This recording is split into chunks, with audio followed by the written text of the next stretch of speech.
selesai. Baik anak-anak, hari ini hadir semua? Tidak. Berapa orang yang tidak hadir? Satu. Apakah ada keterangannya? Sakit. Oke, baik. Kita doakan yang tidak bisa hadir hari ini semoga cepat sembuh dan bisa mengikuti pembelajaran seperti biasanya. Amin. Sebelum langkah pembelajaran, alangkah baiknya siapkan dulu dirinya, kursinya dirapikan, barang-barang di mejanya sekiranya mengganggu, silahkan dirapikan terlebih dahulu. Dan mungkin untuk handphonenya silahkan disimpan, akan ada masanya kita akan menggunakan handphone. Oke, baik. Sebelum Ibu masuk pembelajaran, Ibu mau tanya dulu, ada yang sudah tahu tentang kenaikan harga beras? Ya, Bu, sudah.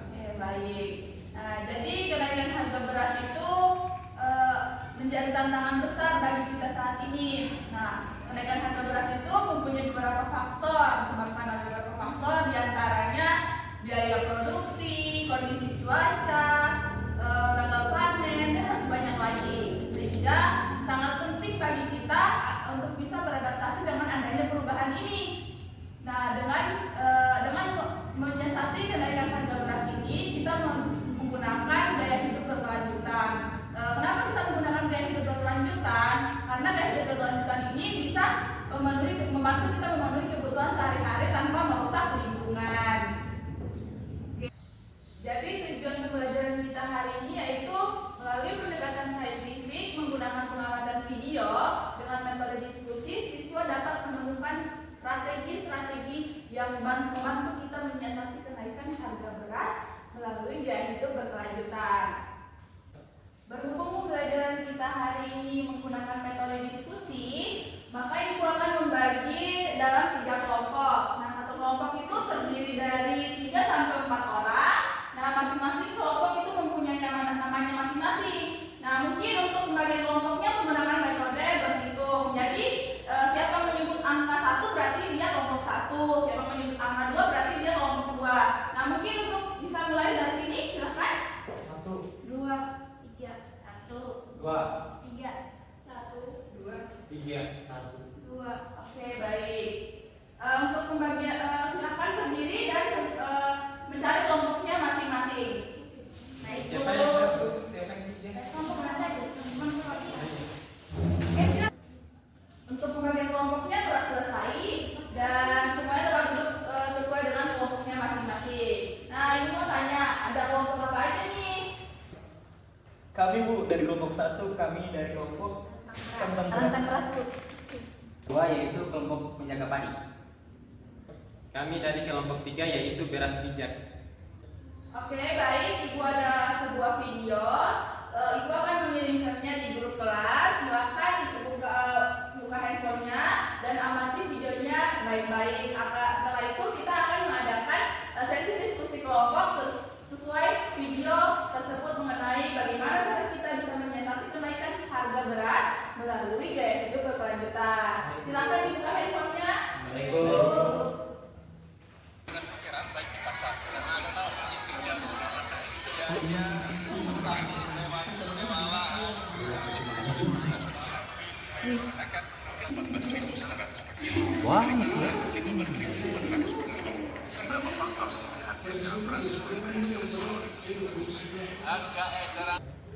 Oke, baik. Untuk pengamatan videonya telah selesai. Dari video yang telah Ibu paparkan terkait topik yang sangat relevan dengan kehidupan kita sehari-hari, yaitu bagaimana cara kita bisa menyiasati kenaikan harga beras ini melalui gaya hidup berkelanjutan. Nah, ada yang tahu apakah itu gaya hidup berkelanjutan? Saya Bu. Baik, silahkan. Oke, baik. Gaya hidup berkelanjutan adalah di mana kita hidup tidak merusak lingkungan agar dapat bertahan dalam jangka panjang, Bu. Oke, betul sekali. Bagaimana cara kita menerapkan gaya hidup berkelanjutan untuk menyiasati atau solusi yang dapat kita ambil untuk menyiasati kenaikan harga beras tersebut? Nah, apakah ada solusi yang tepat untuk menyiasati kenaikan harga beras ini? Saya Bu. Baik, silakan. Bagaimana dengan mengurangi konsumsi beras? dan kita dapat menggantikan dengan sumber karbohidrat lainnya. Seperti kita dapat mengkonsumsi makanan tradisional atau makanan lokal yang di sekitar kita seperti umbi-umbian, kasuami, sinonggi, dan banyak lagi. Oke, baik. Itu salah satu ide yang bagus. Dengan mengurangi ketergantungan pada salah satu jenis bahan makanan dan memperbanyak variasi pangan lokal, itu bisa membantu kita menyesuaikan diri terhadap kenaikan harga beras. Nah, apakah ada tambahan lain? Silakan. Namun Bu, kita juga tidak bisa mengabaikan kenyataan bahwa terkadang kita perlu melakukan impor beras yang merupakan salah satu solusi untuk menyiasati kenaikan harga beras. Kita tidak bisa lepas dari yang namanya kegiatan impor beras. Nah, kegiatan impor beras ini bisa kita lakukan dengan hati-hati dan kita memastikan bahwa kegiatan impor beras ini tidak merugikan para petani-petani lokal. Nah, selain itu apakah ada tambahan lain dari kelompok lain mungkin? Bu. Silakan. Tetapi Bu, jika kita hanya mengandalkan makanan lokal ataupun tradisional itu tidaklah cukup.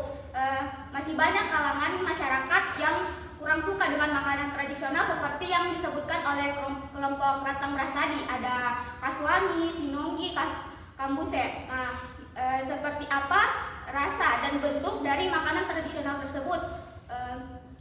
Terutama bagi masyarakat yang terbiasa makan nasi. Untuk solusinya itu jadi impor beras merupakan alternatif yang boleh dicoba. Menjadi salah satu alternatif yang bisa kita gunakan untuk menyiasati kenaikan harga beras. Nah, kegiatan impor ini bisa kita lakukan dengan hati-hati agar tidak merugikan para petani-petani lokal. Nah, oke, baik. Selain itu, mungkin dari kalian semua ini masih banyak yang belum tahu ya terkait makanan-makanan tradisional yang disebutkan oleh kelompok Rantang Beras tadi. Nah, mungkin untuk kelompok Rantang Beras silahkan dijelaskan apa maksud dari makanan-makanan tradisional tersebut. Masih banyak yang belum tahu. Yang belum tahu apa makanan tradisional seperti yang kelompokan sebutkan yaitu kasuanis, sinonggi dan kambuse. Yang pertama adalah kasuami. Kasuami adalah makanan yang berbahan dasar itu dari singkong yang dihaluskan terlebih dahulu kemudian dibentuk menyerupai kerucut lalu dikukus. Kedua adalah sinonggi. Sinonggi adalah makanan yang terbuat dari sagu yang proses masaknya itu dia disiram dengan air panas kemudian dia akan berubah menjadi kental. Biasanya sinonggi ini dia dimakan bersama dengan ikan kuah kuning beserta dengan sayur beningnya. Yang ketiga adalah kambuse, di mana proses masaknya itu adalah jagung yang dipipi kemudian direbus. Mungkin itu saja Bu. Jadi makanan yang disebutkan oleh kelompok Rantang Beras itu merupakan makanan khas dari daerah kita, yaitu daerah Sulawesi Tenggara. Nah, sebenarnya masih banyak makanan-makanan khas dari daerah Sulawesi Tenggara yang bisa kita gunakan untuk membantu perekonomian lokal. Nah, dan mendukung keberlanjutan dalam menyiasati kenaikan harga beras. Nah, mungkin bukan hanya mengonsumsi makanan lokal, kegiatan impor juga sangat penting dalam menyiasati kenaikan harga beras tersebut. Nah, apakah ada mungkin dari tambahan kelompok lain? Silahkan. Kegiatan impor hanya boleh dilakukan jika produksi dalam negeri benar-benar tidak mencukupi. Selain itu, kita harus mempertimbangkan kualitas beras yang diimpor. Oke, benar. Kegiatan impor tidak boleh dilakukan sembarangan. Kita harus mempertimbangkan terkait kualitas beras yang akan kita impor. Nah, mungkin ada tambahan dari kelompok lain? Bu. Baik, silakan. Baik Bu, kita harus memastikan adanya regulasi yang ketat. Kenapa demikian? Agar tidak terjadi penyelundupan atau pengimporan beras yang tidak sesuai standar keamanan dan kualitas. Regulasi yang ketat itu merupakan sangat penting dalam kegiatan impor dan kegiatan impor itu tidak bisa dilakukan sembarangan agar tidak terjadi kecurangan maupun penyelundupan dalam kegiatan impor. Nah, selain itu mungkin ada lagi yang bisa kita gunakan, solusi yang bisa kita gunakan dalam kehidupan sehari-hari untuk menyiasati kenaikan harga ini melalui berkelanjutan? Saya, Bu. Baik, kita juga bisa mulai belajar mengelola kebun sayur sendiri di rumah. Dengan begitu kita bisa mengurangi biaya belanja sayur dan kita bisa mendapatkan sayur segar setiap hari. Wah, luar biasa. Kebun sayur di rumah bisa menjadi solusi yang sangat efektif. Selain menghemat, kita juga dapat mendapatkan manfaat kesehatan dari sayuran segar serta tentunya bebas dari pestisida. Nah, mungkin terakhir bagaimana kita bisa mengedukasi orang-orang untuk tetap menyiasati kenaikan harga ini melalui gaya hidup berkelanjutan. Apakah tanggapan dari kelompok lain? Baik, silakan. Jadi kita bisa mulai dari keluarga dan teman-teman, memberi contoh dan menjelaskan manfaatnya kepada mereka. Itu saja, Pak. Baik, terima kasih. Betul sekali, edukasi dari lingkungan merupakan itu salah satu langkah awal yang sangat baik dan bisa kita gunakan untuk dalam menyiasati kenaikan harga beras. Nah, mungkin terima kasih atas partisipasi anak-anak sekalian. Mari kita coba lakukan langkah-langkah tersebut dalam kehidupan kita sehari-hari ya. Baik, yang telah anak-anak sampaikan ini merupakan strategi dan solusi untuk menyiasati kenaikan harga beras tersebut. Nah, kolaborasi dan edukasi adalah kunci. Dengan begitu kita bisa mencapai kebutuhan pangan yang lebih baik dan kita tidak tergantungan pada produk kita impor. Mungkin ada yang bisa menyimpulkan terkait diskusi kita hari ini. Ibu, mohon mungkin satu siswa bisa menyimpulkan terkait diskusi kita. Saya, Bu. Baik, silahkan. Baik, kesimpulan yang dapat kami ambil dari diskusi kali ini yaitu gaya hidup berkelanjutan dan kegiatan impor beras saling berkaitan dalam upaya meningkatkan kesejahteraan ekonomi dan ketahanan pangan. Gaya hidup berkelanjutan seperti menanam pangan sendiri, diverifikasi sumber makanan, dan mendukung ekonomi lokal dapat meningkatkan impor beras. Meskipun memberikan ketersediaan dan harga yang stabil, tetapi dapat mengancam petani lokal dan meningkatkan ketergantungan terhadap negara lain. Itu saja, Bu, dari saya. Baik, terima kasih atas partisipasi anak-anak hari ini.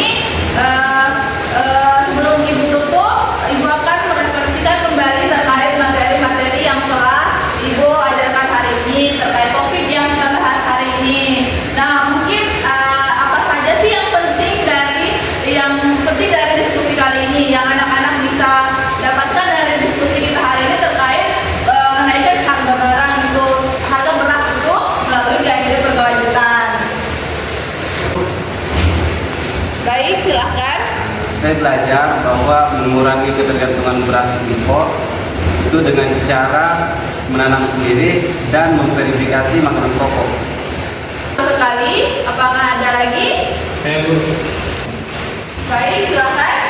Ya, saya juga belajar bahwa kebijakan pemerintah ini berperan penting dalam mengatur beras impor dan melindungi petani lokal.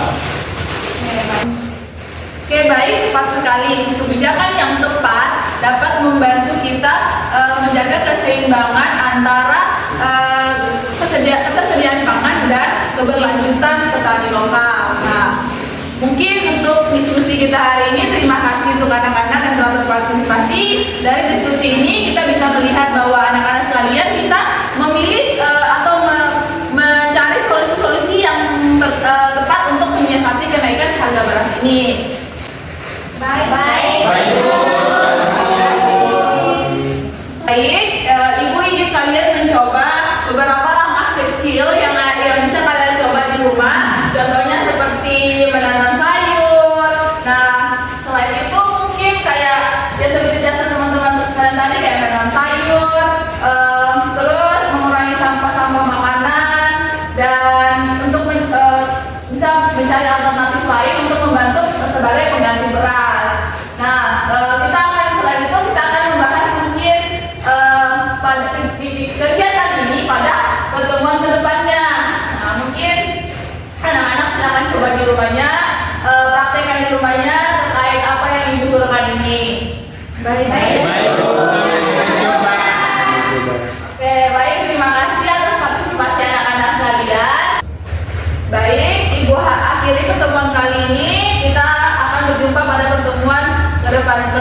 minggu depan